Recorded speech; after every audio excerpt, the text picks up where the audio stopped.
Recruiters see roles, but freelancers, we see patterns. If you notice, when you are looking at different roles, there are companies, a recruiter, let me start from here. A recruiter will call you and say that there's a new opportunity coming, it's newly posted, but you'll notice that it's the same companies posting the same role over and over. So they're not really hiring.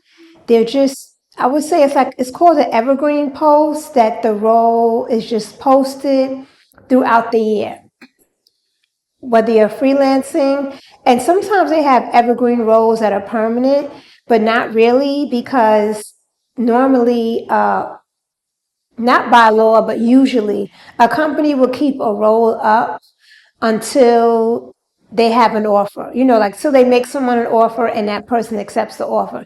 And the reason is because a lot of times, a company will have like their number one person and then they might have their number two person. So the number one person is like, that's the rate that they want to pay that person, or the salary, but that person may try to negotiate or whatever. And it just depends on if the budget is really, like there's a max budget per se, or they want to come in at the lower end of that role. It's the kind of role that it gets a lot of resumes. You know what I mean? Like it's a typical role that a lot of different people can do. And if a lot of different people can do it, then they could have it as a different skill set, as mid-level to high level. But when you're, any proven or known freelancer, if you've been freelancing for years, someone like myself, you kind of start noticing that it's the same companies over and over again, and it's the same roles. Meaning, here's a good example. A role would say it's remote, or maybe it'll say hybrid, and it'll say term is 12 months, right? So you'll say, okay, term is 12 months. Maybe they called you the first time. Maybe your resume was in that batch that, you got sent over, the recruiter sent you over to the client. You might have been shortlisted. And so you're part of that initial wave of the first set of interviews. But what happens is that in your mind, like, that role has already said 12 months. So say you're in the interview pile, you're interviewing for that role. You also have the job number. They talk to you about the role. It sounds kind of like a role that you just saw 3 months ago. And it doesn't make sense because, like I said, the duration would say 12 months, or it would say 6 months, right? So if a role is 12 months or even half of the year, and they hired someone already, right? You give them maybe 2 weeks, depending on the role. If it's freelance, it might be like a week or 2 weeks, right? It's usually one interview or maybe two, as opposed to a permanent role, which we know can take anywhere from 4 to 6 weeks from the time you apply to the role.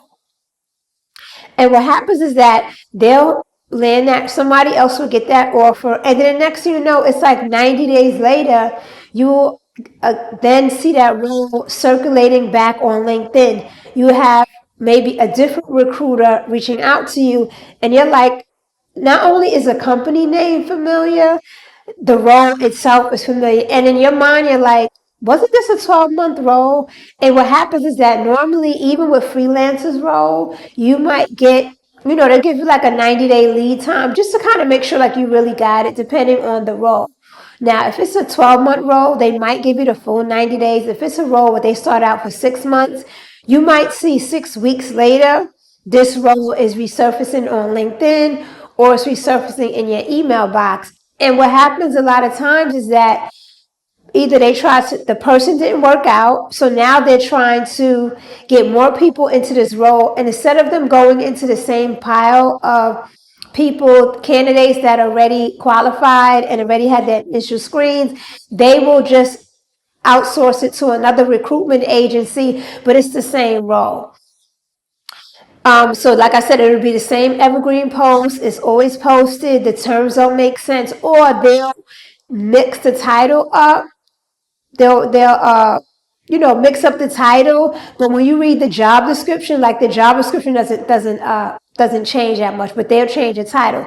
And I made a video before in my career strategy series about titles don't matter, job descriptions do. And it's because a lot of times they'll, make the title junior or senior, and depending on the budget, or it's a senior role, but now they want to pay somebody a tighter budget, so they're making more of a junior role. But you notice that job description is it's the same amount of work for you.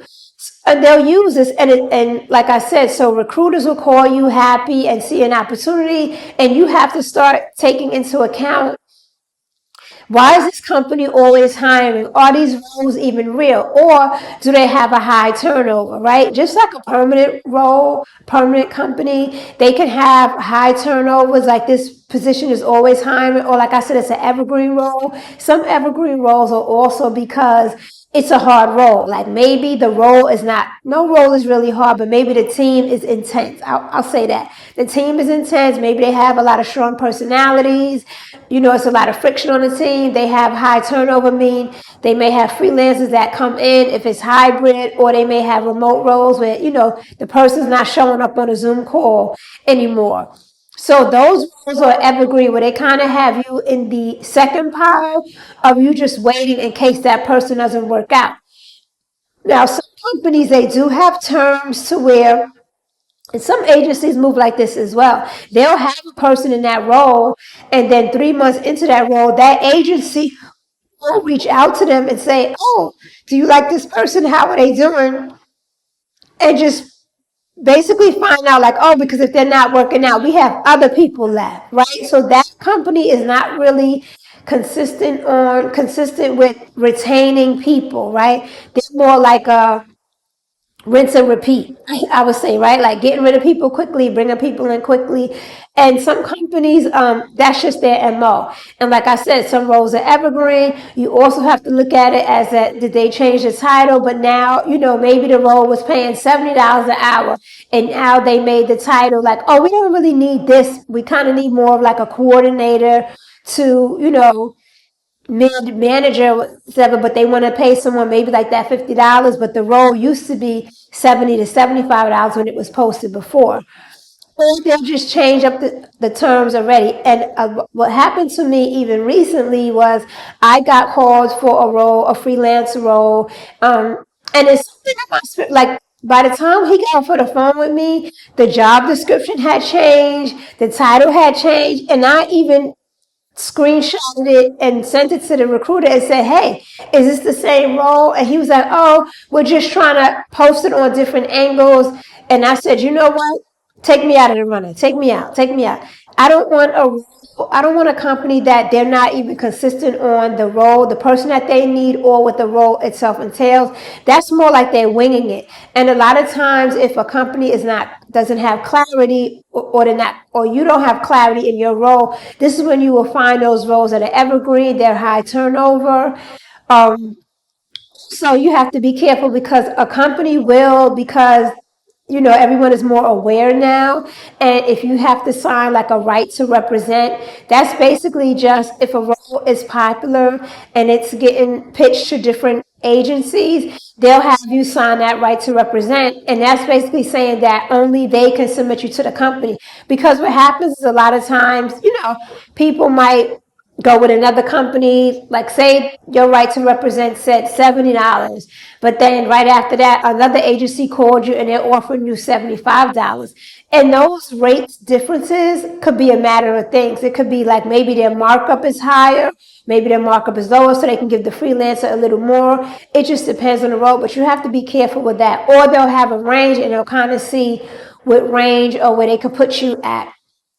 So you have to be careful with that as well. And then you have to look at, why am I always seeing this role? And I mean, you'll see it on different job portals that they'll say this role is always hiring, this company is always hiring, which is different than, like I said, an evergreen, where, the position just stays up just because the rate is high stressed out. Like a lot of roles that say, like, maybe some marketing roles, or high like analytics, maybe like I said, it's more like the team is hard to deal with, or the team has high expectations. So that role kind of turns over a lot. So they kind of just keep it on the evergreen.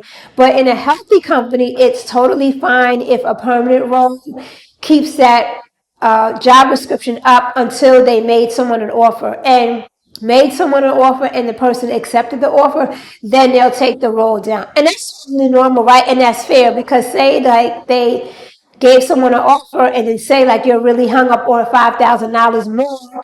Meanwhile, they're already at their max for that rate. Like the budgets this year are different. They're at that max. Maybe last year it paid differently. And that's another thing too that you have to look at. Some quarters there's more money, right? From Q1 to Q4, there's different buckets of money that they can tap into. Or sometimes a role can be, this is an honest thing, like a role can be on hold just because they posted it earlier, they want to start gathering resumes and sending resumes to the client, but they know that maybe they don't want to hit the budget till Q2. Maybe Q2 has more money and they wanted to hit under the Q2 budget, so they want the start date to align with Q2, but they're gathering resumes in Q1. That's also perfectly normal. And a lot of times, like I said, they're getting wiser now, so they'll update the job number.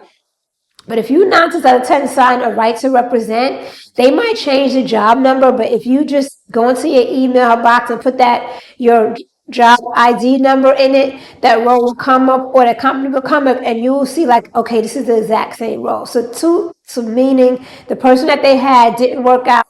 The team is highly stressed out, or you'll know in an interview by what questions do they keep asking you versus what do they leave out. Meaning, if an interview is interviewing you and keeps harping in on how do you deal with difficult teams, like what's your method, how do you deal with difficult personalities, one person is fine, right? Because some teams are high maintenance or high stress. But if they going back to that question in a different way, but when you look at it, you're like, isn't that the same question mentally? It's kind of a way that you might, that role might have some red flags in it.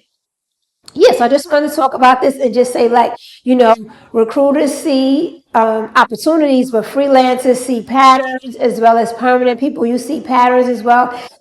Falls more on a freelancing rate range, because that's when you see the roles high turnover expected, right? It's kind of normal.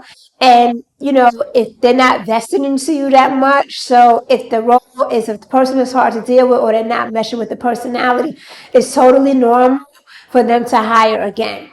There's nothing wrong with it on their end. This is more for freelancers, for you to be aware of, wasn't they just hiring, or like they didn't pick me the first time? I don't know if I want to be the runner up. Or if they come back to you as a runner up, that's when you can negotiate and say, you know what, I want $5 more. You have every right to do that. But yes, it's just a quick video under my career strategy series. This is another good one that I thought about the other day, just because this time of year, especially with summer coming, spring, people are going on vacation. A lot of roles are opening up, but sometimes you'll see those same companies hiring over and over again, and then the rates are different. So they'll have two postings at two different rates. And basically, they'll see if they can get the best people for cheaper.